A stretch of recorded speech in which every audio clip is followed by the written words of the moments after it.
I know many of you have seen the trendy hairstyle. Yep, I tried it. This is Koroba hairstyle, and today I'm going to teach you exactly how I achieved this hairstyle. Okay, I'm going to start by moisturizing my hair with water.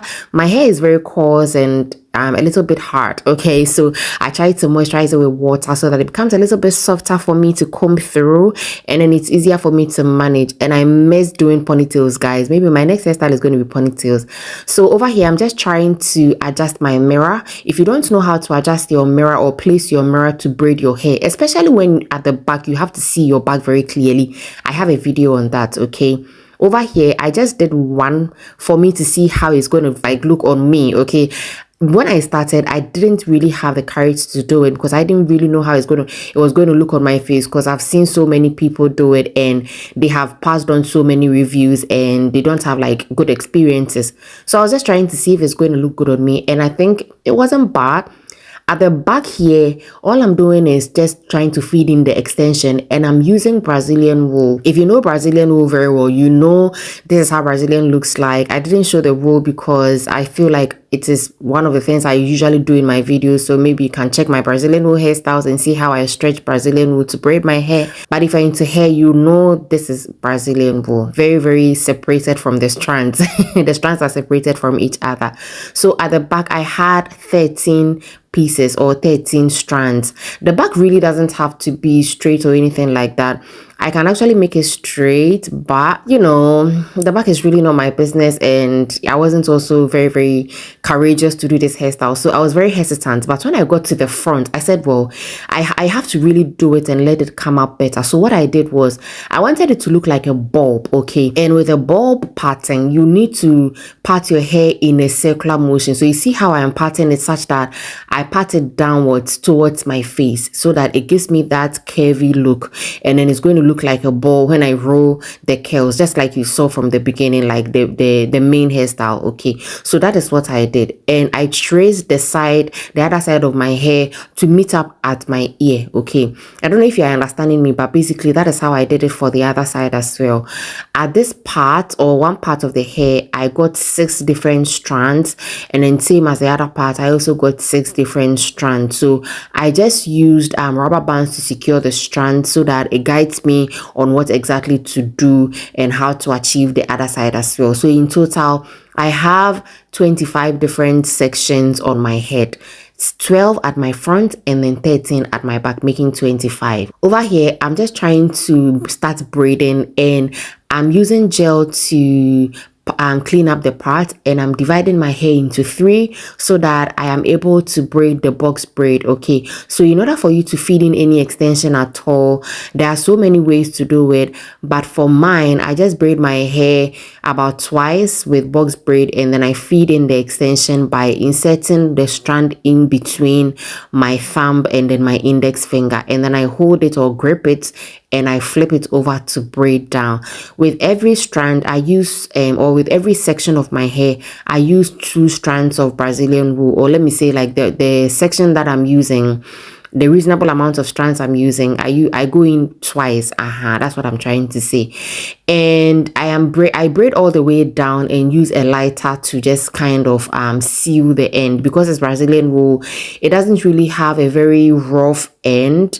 The end is a little blunt, so you would have to use a lighter or like tie the end so that it doesn't unravel. Okay, over here I'm just showing another way that I braid, or I'm just showing how I feed in the extension by doing about 2 times of box braid and then inserting the Brazilian wool into my thumb and my index finger, flip it over, and then I braid alongside.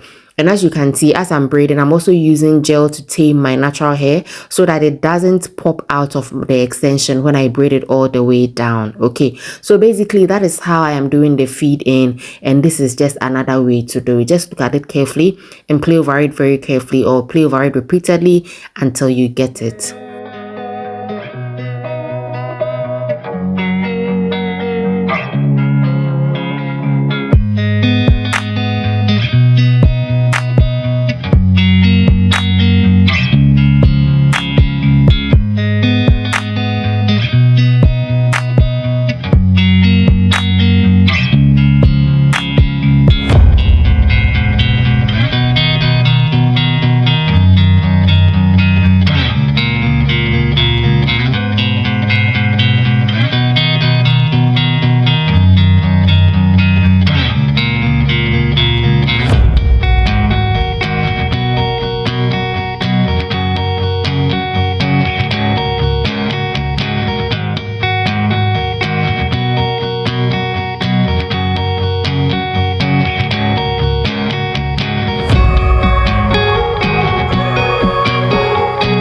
going to be using thread and needle to do my Koroba braids, okay, or to do the rolling.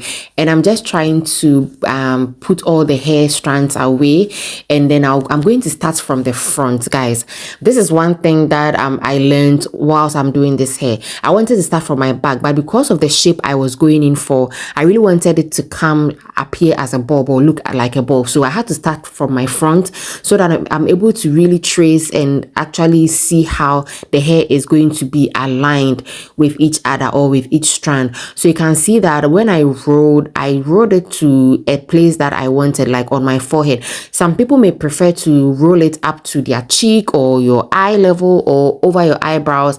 When I rolled it to the point that I was comfortable with, then I stopped over there, held my hand on where I stopped, and then I used the thread and needle to secure the rolling. Okay, so when you get to where you want to stop, you hold it firmly and then use the thread and needle to hold it to secure it. And as you are using the thread and needle, make sure that you don't tighten the threading. When you tighten the threading, it is not going to be flexible. Okay, it will be very, very hard, and it's going to look like rocks on your hair. Okay, so make sure that you are holding it and using your fingers to shape it whilst you do the threading, so that by the time you are done, it will be soft but then still secure. Do you understand what I'm trying to say? So don't grip it too hard, don't grip it too loose, so that it will really be close to each other, and then the threading will appear, or you thread it so that it becomes soft. And then when I finished, I just secured the knot, and this is how it is looking like. I was so happy it was coming together, like I was able to achieve it. And with the rolling, because of the shape I wanted, with my left side, I rolled it inside, and then with the other side, I'm also rolling it inside such that they will face each other. Okay, so the rolling will face each other. If I was going to have a shape that will look like a ball, even though it was going to be looking like a short style, but the shape was going to be curvy from away from my face. But this time, or with this particular shape, I am rolling it so that they will face each other with the division I have made at the center part of my hair. I hope I'm making sense. If I'm not making sense, use your physical eyes to see, okay, to watch it very carefully. So when I rolled it, and then I held it firmly, and I used my thread and needle to secure. So basically, that is all there is to this particular hairstyle. That is the trick I learned for this particular hairstyle, especially when it comes to the rolling. And you also need to be sure that you are taking into consideration the shape that you want. And for my bob shape, I wanted them to look like a bob. I wanted the style to look like a bob, so I rolled them for them to face each other, relying heavily on my center part. Okay, if you don't do your center part, or if you don't part your hair at the center part of your hair, I don't know how it's going to look like, because I haven't explored too many styles with it. But basically, that is how I am doing mine. Okay, and then for the second strand, you see how I am holding the hair, like I pass my hand through the hair before I start rolling. All I'm trying to do is to make sure that the hair is also lying down, so that it's not flipping over my head. Otherwise, the shape won't really come out nice. So you need to make sure that you are passing your hand through the strand, so that it is lying very, very comfortably on your scalp before you start rolling. And then you roll it to match the second one, and it will come slightly down the first one that you did. You see how the second one is slightly lower than the first one that I did. So gradually, that is how you build on the rolling. So you roll such that the next rolling is lying slightly lower than the row before. Do you understand? So you roll to the points that you want, but make sure that it is lying next to the previous one, but then also lying slightly lower than the previous one. That is how you're going to achieve the bob. Even with, over here, I'm just catching some craze. Even with other styles, or even with other shapes, I'm guessing that is how it is still going to be, so that it will be very, very it will all come together and look very much aligned, so that your hair will have a certain level of definition. And then that is how you're going to feel the culturalness of the hairstyle. So basically, that is what I'm doing, and I'm going to repeat it until I am done with all the rows.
And then I go to my back. It's only 2 strands that are left. You can see that everything is matching perfectly on my neck, and I'm just going to do the same thing. And you don't necessarily have to turn your back and do it at the blind side. You can literally bring the strands in front or around your neck and then roll so that they will match, or they will just get to the level of the last strand or the very strand at your nip. So that is what I am trying to do here. Nothing new. It is just the same method, rolling and making sure that they are aligning with the next braid such that they are all in alignment. And I mean, you have a mirror in front of you, so you are going to see whether you are following the shape or you are going sideways. Okay, so I was done finally, and I'm using my Kuura Beauty Setting Mousse to tame all the flyaways. There wasn't really much flyaways. You know, when you're able to tame the hair and grip it very well, there's not much flyaways to deal with, but just for the feeling of it. Okay, and this is my result. This is the results we are getting. Okay, and interestingly, I found ways to be able to do this style or style this hair in different ways. Okay, now the first one, I realized that I can actually do bangs. Okay, so that everything will lie on my forehead, and then the rest will also lie, so that it will look like a basket on my hair. And I'm just using bobby pins to achieve that style, and this is how it is looking like. You see how beautiful it is. This is, I feel like doing a photo shoot. This is like a whole Vogue. Okay, somebody get me in Vogue's magazine. Okay, and the second one, when I like when I did the basket method, I just tried to pin or push the rest at my back and use a strand to tie the rest of my back, and this is how everything is looking all put together. So beautiful, very stylish, very unique. I think you can rock this hairstyle everywhere. Basically, it is very unique actually, and I love this cultural hairstyle. I feel like if there are more cultural hairstyles, you guys can please recommend them to me in my Instagram inbox, and then I can see if I'll be able to do it. Okay, so the next style that I did, I wanted it to look like a cheek, something like a painting. So I tried to match everything to the side by using bobby pins to secure. And with the bobby pins, you realize that I'm just trying to attach it inside so that it doesn't appear. It's like attaching a safety pin in your dress so that it doesn't appear on the outside. So that's the same method I'm using with the bobby pin for the hairstyles I'm trying to create out of the cultural hairstyle. And that is how it is looking, ladies and gentlemen. I really love this hairstyle. I love how it came out. I love every bit of it. I wasn't expecting it to be good or to look this good on me. I hope you're able to try this. Let me know if you're going to try this hairstyle. I'm going to see you soon. Do take care and make sure to follow me on all my other socials. I love you. Take care and bye. Mwah.